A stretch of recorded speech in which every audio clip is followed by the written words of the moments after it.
ரூபாய் 1 கோடி ரூபாய் அந்த ரோடு பிரச்சனையில இந்த பணக்காரர்கள் எல்லாம் இன்னைக்கு எம்எல்ஏவுக்கு கொடுத்ததா ஊர்ல பேசுறான். நீ ஆனஸ்ட் சொன்னா இந்த ஊர்ல டெவலப் பண்றேன்னு சொன்னா எப்படி அந்த ரோடு வைடனிங் பல்லவி மெடிக்கல்ஸ் இடிக்காம இன்னைக்கு ரோடு வைடனிங் பண்ற? டிசிசி பேங்க் காம்பவுண்ட் பில்டிங் இடிக்காம இன்னைக்கு எப்படி நீ ரோடு வைடனிங் பண்ற? அதனால இந்திய கம்யூனிஸ்ட் கட்சி பீப்புள் ரெப்ரசன்டேஷன் என்னுடைய இன்னைக்கு எம்எல்ஏ பொதுநல வழக்கு நாங்க இன்னைக்கு கோர்ட்ல போட போறோம். லோகாயுக்தால இன்னைக்கு கம்ப்ளைண்ட் கொடுக்க போறோம். இந்த எம்எல்ஏ ஆனஸ்ட் சொன்னா ஏன் இந்த ரோடு வைடனிங்ல அந்த பில்டிங்கை இன்னைக்கு இடிக்காம இன்னைக்கு அந்த வேலையை செய்யறாங்க அப்படின்னு சொல்லிட்டு உபலோகாயுக்தா நீதிபதி ஜஸ்டிஸ் வீரப்பா அவரை இட்டுன்னு வந்து நாங்க இன்னைக்கு அந்த பில்டிங்க இன்னைக்கு அழுக்கிற ஒரு மிகப்பெரிய போராட்டத்தை இந்திய கம்யூனிஸ்ட் கட்சி ஏஐஎஃப் நடத்தும் என்று இன்னைக்கு நாங்க எச்சரிக்கிறோம். என்டி பிளாக்ல ரோடு இடிக்கும் போது அங்க இருக்கிறவெல்லாம் பணக்காரனா? அசோக நகர்ல ரோடு இடிச்ச இன்னைக்கு பில்டிங் இடிக்கும் போது அங்க இருக்கிறவெல்லாம் பணக்காரனா? சாதாரண ஏழை மக்கள், அந்த ஏழை மக்களுடைய வீடுகளை இடிச்ச நீ இன்னைக்கு கோட்டீஸ்வரனா இருக்கக்கூடிய அந்த பில்டிங் இடிக்கிறதுக்கு இன்னைக்கு ஏன் தயங்குற? அப்போ அதுல டீலா நோ டீலா எவ்வளவு வாங்கின அப்படின்றது இன்னைக்கு வெட்ட வெளிச்சத்திற்கு கொண்டு வருகின்ற ஒரு வேலையை இன்னைக்கு சிபிஐ ஏஐஎஃப் செய்யும் என்பது எச்சரிக்கின்றோம். அதே நேரத்தில் இந்த ஊர்ல 8 கோடி ரூபாயில நான் பில்டிங் கட்டிட்டேன். இந்த ஊர்ல எங்களை மாதிரி ஆட்சி யாரும் பண்ணல. ஹாஸ்பிட்டல் 24/7 அப்படின்னு சொல்லிட்டு இன்னைக்கு சிவில் ஹாஸ்பிட்டல்ல எல்லா ஃபெசிலிட்டிஸும் இன்னைக்கு இருக்குதுன்னு சொல்ற எம்எல்ஏ அந்த ஹாஸ்பிட்டல்ல எந்தவித ஃபெசிலிட்டிஸும் இல்லாம இன்னைக்கு ஐசியூ யூனிட் இந்த ரூம் இன்னைக்கு பூட்டிட்டு இருக்குது.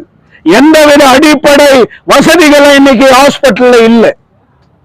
வெறும் விதான சௌதால ஸ்பீக்கர் கிட்ட பர்மிஷன் கேட்டு இன்னைக்கு வீடியோல வரணும், டிவில வரணும், நான் என் ஊருக்காக பேசுறேன்னு சொல்லிட்டு பேசுற ரூபகலா சசிதர் இன்னைக்கு எந்த ஹாஸ்பிட்டல்ல இன்னைக்கு பேசி 1 மாசம் ஆச்சு. இன்னைக்கு எந்தவித அடிப்படை வசதிகளும் அந்த ஹாஸ்பிட்டல்ல இல்லை. அந்த ஹாஸ்பிட்டலுக்கு ஆல்ரெடி பூட்டு போட்டு போராட்டத்தை நடத்திய இயக்கம் இந்த ஏஐஎஃப் இயக்கம். அதை மீண்டும் அந்த ஹாஸ்பிட்டலுக்கு பூட்டு போடுற ஒரு வேலையை இந்திய கம்யூனிஸ்ட் கட்சியோ ஏஐஎஃப் நடத்தும் அப்படின்னு சொல்லிட்டு இன்னைக்கு எச்சரிக்கிறோம். தங்கவயல்ல எந்த விதமான அபிவிருத்தியும் இல்லை. இன்னைக்கு இப்படிப்பட்ட இயக்கங்கள் இந்த ஏதோ ஒரு பிரைவேட் சைட்ல நின்று நாங்க மாநாடு நடத்துறோம். பல கோடி ரூபாய் எதிரில் கட்டின அம்பேத்கர் பவன், இந்த அம்பேத்கர் பவனு எலெக்ஷன் நேரத்தில் நானே இடிக்க விடுறதில்ல, நான் தடுக்கிறேன்.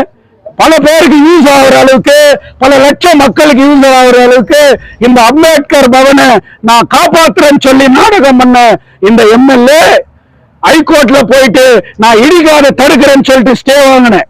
இன்னைக்கு ஸ்டே வாங்கி 3 வருஷம் ஆக போகுது. என்ன டெவலப்மெண்ட் அடுத்த கட்டம் என்ன? இன்னைக்கு அம்பேத்கர் பவன் இருந்தா எத்தனையோ பேர் இலவசமாக கல்யாணம் பண்ண முடியும். எங்களை போன்றவங்க மீட்டிங் நடத்த முடியும், பல மாநாடு நடத்த முடியும், பல ஏழைகளுக்கு அந்த பில்டிங் இன்னைக்கு யூஸ் ஆகும்.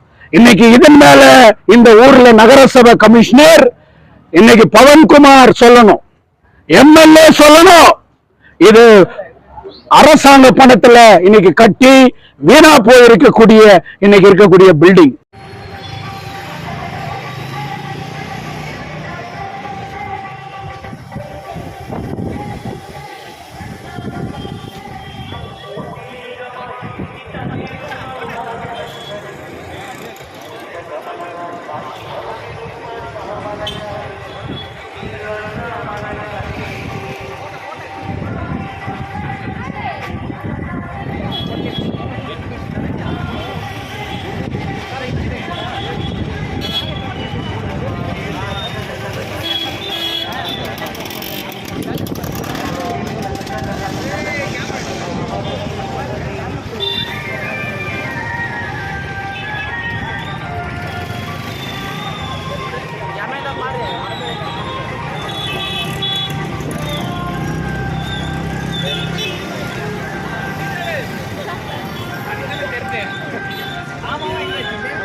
जिंदाबाद